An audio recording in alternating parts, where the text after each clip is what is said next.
Good morning. Buenos días. ¿Cómo estás? Practicing my Spanish with some of you in our audience who are Hispanic, Latinx, from Spain, and I'll share with you in a few moments as to why I'm trying to do that. To all of you who are watching this either as a live stream or on demand as a recording, thank you for joining me. My name is Bill. I am your host, one of two hosts in today's episode of Selling That House. My co-host today, Chris Lobrillo, is tied up running a business, managing his team. So it's very likely we may not see him in today's episode, but don't worry. For those of you who are fans of Chris Lobrillo, he will be popping back in some future upcoming episodes. So all of that being said, for those of you who are in the Midwest, specifically in Chicago, in the Chicago suburbs of the city, as I look out my window today, this white stuff has got to go away. I don't know about you, but I'm tired of this brutal winter. Mother Nature has been quite mad at us. So I'm quite ready for a little bit of a reprieve, even though we still have a good bit of winter to go through. All of that being said, I want to now share with you a relationship that I have. This is someone that I met several years ago. And by the way, the reason why I attempted to practice a little bit of my Spanish, and to my Spanish teacher, Esther, thank you for all of your help. I'm still doing my homework, still practicing, so no worries there. But my guest today, my relationship, his name is Michael. I met him several years ago, and at that moment in time, he had just come back to the US from Spain. So for as long as I've known him, I've thought like, hey, this is someone, I want to be able to have a sparring partner as part of practicing Spanish. Now, all of that being said, who is Michael? Let's at least bring his avatar into the room. Michael is a premier agent broker with Redfin. And like me, Michael is here in the Chicago suburbs. And one of the things that I really enjoyed most recently with Michael is some of his own personal video content that he has shared on his social platforms. It's funny, it's engaging, and it's real, people. It's real. So with all of that said, let's bring the real person into the room. So let's welcome Michael Odeh into the house. Michael, how are you? I'm good. How are you? Yeah, like I said, buenos días. Oh, buenos días, está bien. ¿Cómo estás? Sí.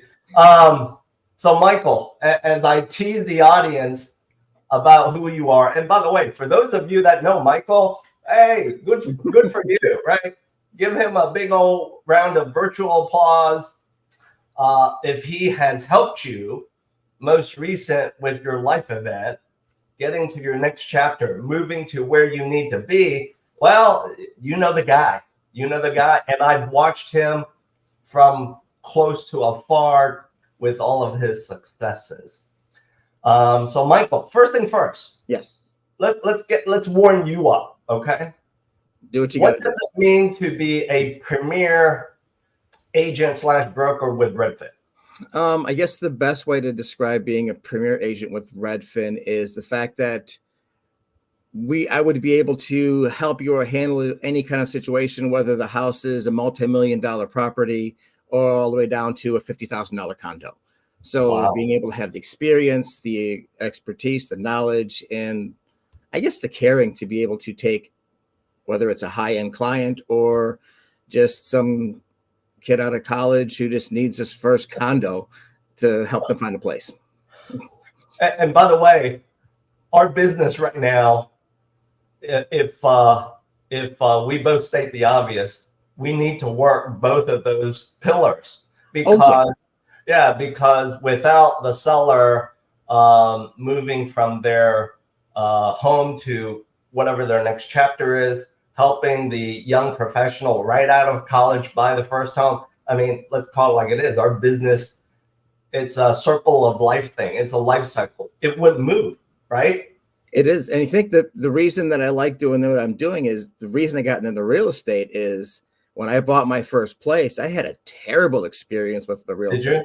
Oh my gosh. I was literally had the contract sold. I got out of my lease of my my apartment, and she was driving from one spot to the next. This was before we had any kind of phones or DocuSign or that stuff.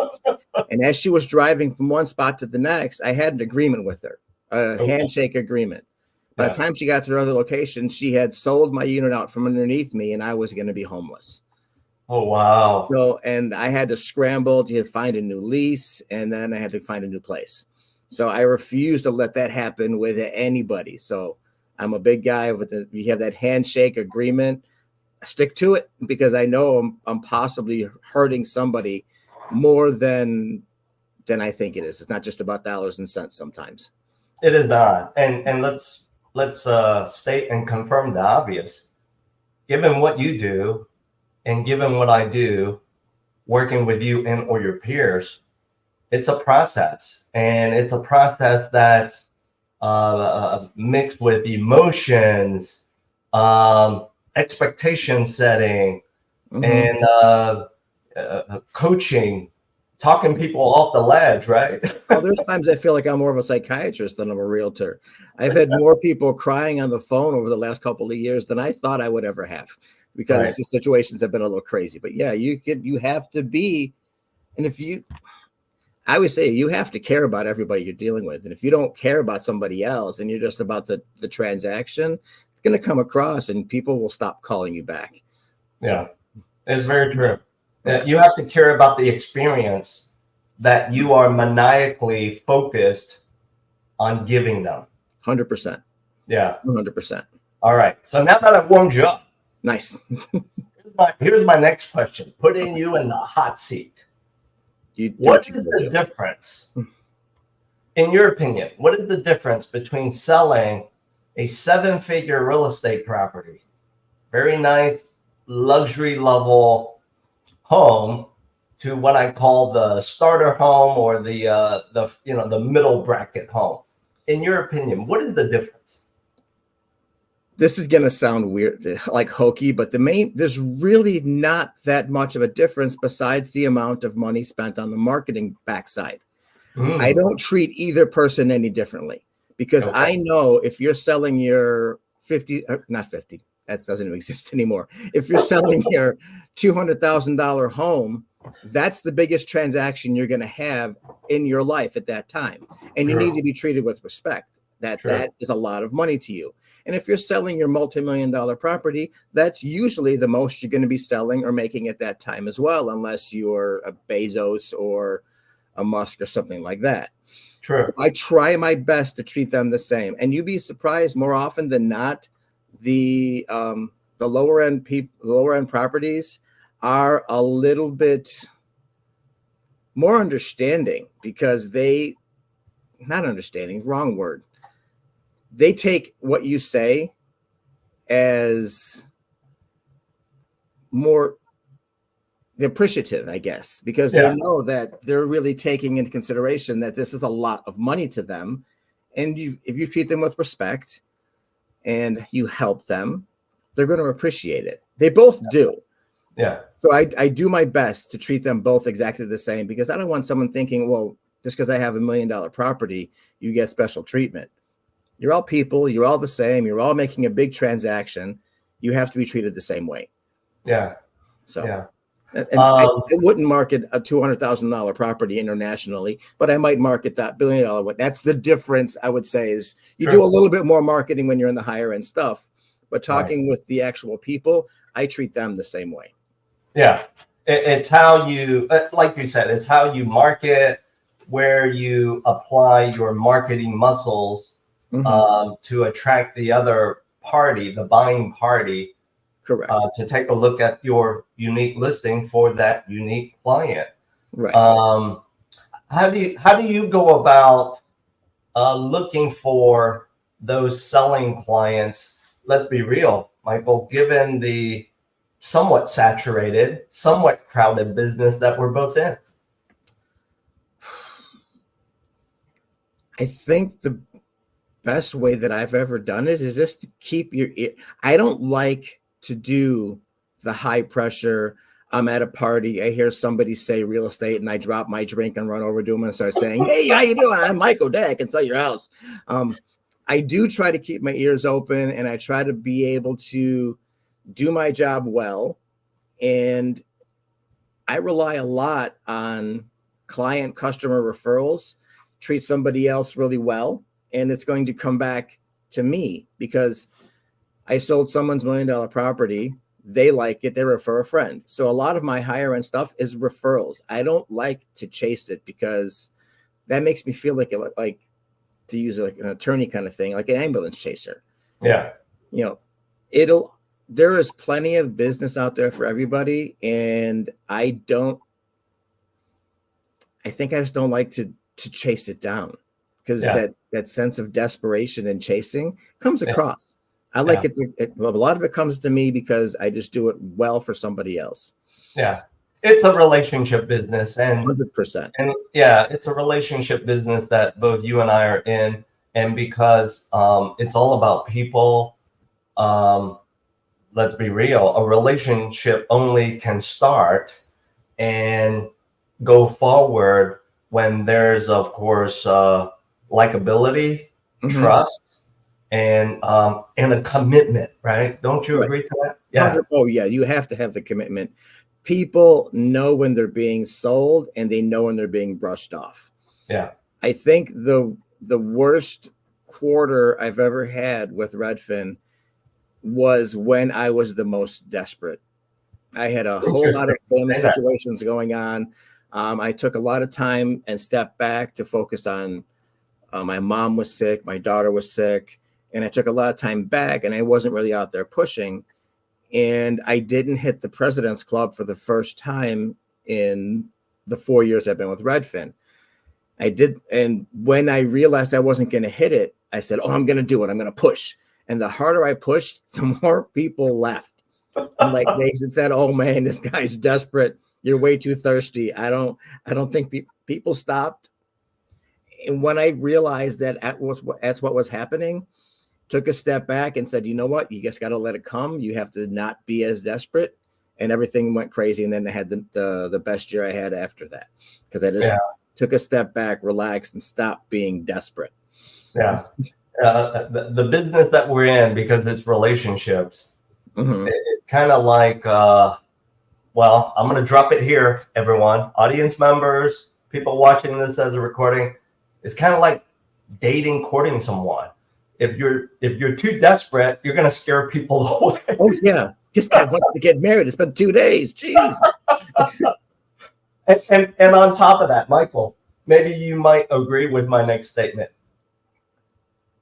Human nature being what it is, when you might lean toward being desperate, you just created this aura where it's more about you as opposed to them.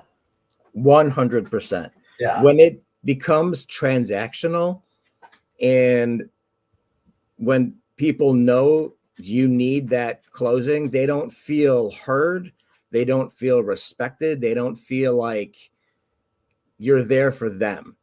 Yeah. And that is, I've always found out that's the biggest thing. And I've had people ask me, "How can you give me your secret sauce?" And I'm like, there's no secret sauce. There really isn't. You just have to be able to care about the person in front of you, no matter what your situation is. And there are times your situation might play into a factor where you've had a really bad day or somebody is sick and you have to be a little more step back, which understand. Yeah. But when it's desperate and you need that closing or that sale, they know it and they feel it, and they will say, okay, maybe this isn't the right time. Yeah. I'm not going to be rushed. So Yeah. Well, or the comment that, sometimes we don't want to hear, which is, we haven't made a decision yet. We're still looking. Right? Oh yeah. Oh yeah. Or they're looking in the middle of January. So when you're ready to buy a house, I'm thinking around August. I'm like, okay, we can wait. It's okay. We'll take our time. Yeah. Because of the volume of business that you do, from my perception, which is really more on the seller side, listing side, I got to put you in the hot seat again. Do what you got to do. Where are your sellers moving to? I'm curious to get your answer to that question. I'm seeing a lot of people that are moving to Indiana and Texas. Yeah, really? Yeah. Okay. Indiana, I don't understand. To be honest, I mean, that's nothing against Indiana. I know I'm going to get in trouble for saying that. Indiana, I don't understand. I understand Texas because it's nice, it's warm, it's more of a temperate climate. Being in Chicago, yes, it gets cold, but I'm just seeing a lot of people who are thinking more down south, just trying to get warm.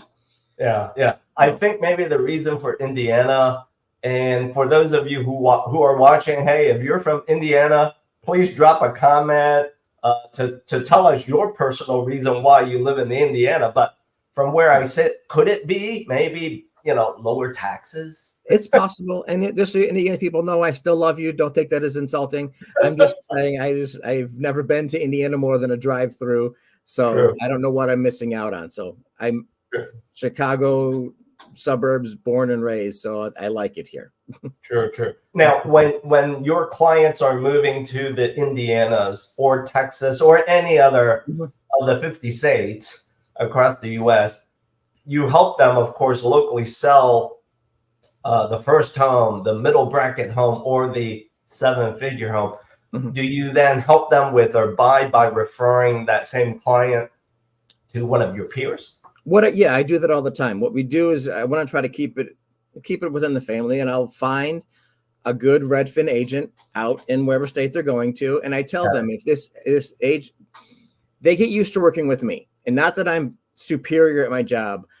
I am a personality, and if you get used to a certain personality, and me being as flamboyant as I can be, I get a little bit goofy. I am not a stuffed shirt, if you haven't figured that out by now. Yeah. So I send them to somebody else wherever they're going. And I tell them, if this person's not a fit for you, give me a call and I'll find you somebody else. So I want to make sure they're trying to get as close to the same experience there that they're getting here. Yeah. So I do help them on their process. That's good to know. That's good to know. So for those of you potential sellers who haven't committed to the right selling broker, listing broker, as you've heard Michael's story as to his why, he can help you soup to nuts, start to finish, complete concierge service. Let's now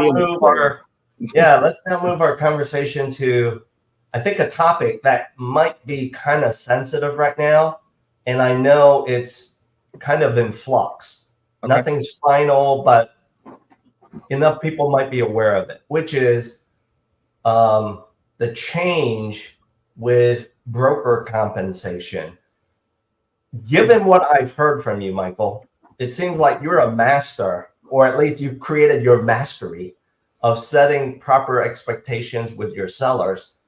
What are your thoughts with, of course, setting those expectations for those sellers with regard to broker compensation?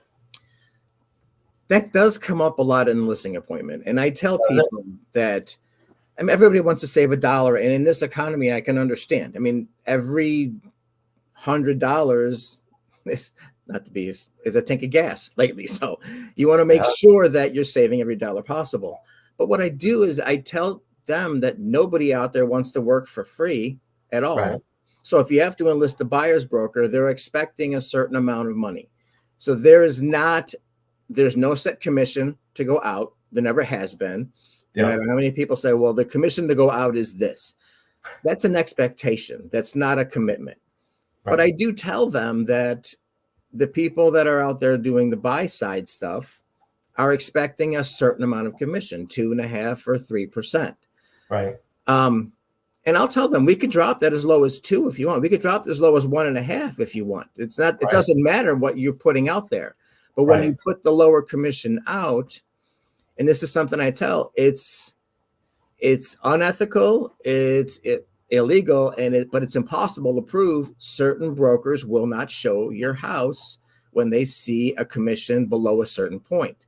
Right. So I set the expectation that if we're not offering X going out, you're going to get a lot less showings. And I can never, it's the only way that I could prove that it's the case is if a broker makes a mistake of texting me and saying, I'm not going to show your house because you're at 1.5%.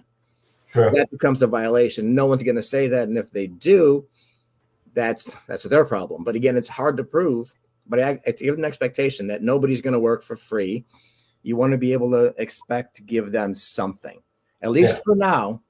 That's going to be on the seller side. That might change in the next 5 or 10 years, but as of right now, that's the world we live in. Yeah, right on, right on. And if I may lean in here for those of you who are watching, who are peers to Michael, regardless of where you hold your license, as far as your real estate brokering services, I've got a solution for you. If you are doing the right thing, as Michael shared with us, which is you're focusing on the outcome of the client as opposed to what's just in it for you. If you happen to and need to show a property where from the seller side, you're going to get compensated less, hit me up. I'll share with you how you can reach me. Hit me up. I've got a perfect solution as to how to solve that problem for you with your buyer. So Michael, as we wrap up today, let me tease the audience with one last thing. Okay. You are an interesting character. Okay. Because I go full circle back to the top of our conversation. Yeah, you do. For as long as I've known you, but most recently, I've enjoyed some of your personal content where it is about real estate, but it's not. And it's so funny, it's engaging, and it just puts a smile on my face, as I think it should, and it will, for those potential sellers out there who need to engage you, and for those potential buyers out there who need to engage you because they want that 5-star concierge service, regardless of what they really need from you. Now, having said that, okay, let me add a little teaser here. Why is Michael an interesting character? For those of you who may have watched the TV series Empire, check that out. You might just see Michael Odeh in one of those episodes. So don't watch the whole thing. Watch season 7. You'll see there. Yeah. Just watch him. There you go. So as we wrap up our conversation today, audience members, thank you for sharing your time with Michael and me. Thank you for listening to why Michael does what he does. And if you happen to be scratching your head thinking about moving to either Indiana, Texas, or any other of the other 47, 48 states, he can absolutely help you, give you that concierge service that you need. For those of you who are in the business of real estate, if you have a unique story to tell, just like Michael, feel free to scan this QR code. I would love to start a conversation with you to qualify and to see when we can have you as a guest in an upcoming episode of Selling That House. So Michael, for today, be safe out there as you're working your magic. And when you're not working your magic, be safe shooting those funny videos. I will do my best. And again, this is shorts weather out here in Chicago. This is not. I'm fine. I know. It's funny you say that because for all of us who've lived up here long enough, when the weather flips from one extreme to the other, we always break out our shorts and sandals and then the down jacket, right? Yeah, I'm going to go out and suntan this afternoon. I need a break. So. Too funny. All right. Audience members, until I see you in the next episode. Thanks, Bill.